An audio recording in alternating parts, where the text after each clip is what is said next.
Hello, have a good day. I am Jacqueline Bartolome, 43 years old.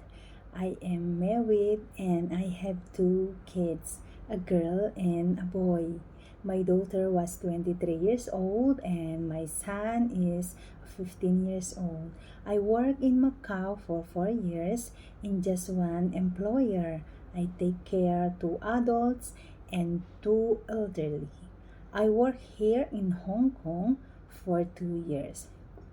I really love taking care of kids ages 3 years old and above because when I was in the Philippines, I worked as a daycare worker in 10 years. I am hardworking, patient, honest, responsible, and trustworthy. In my current employer, I taking care of two kids. Both of them are boys.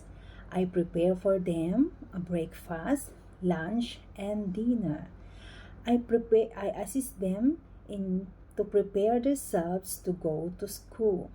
Sometimes I send and pick them up to a school bus because my mom do more often.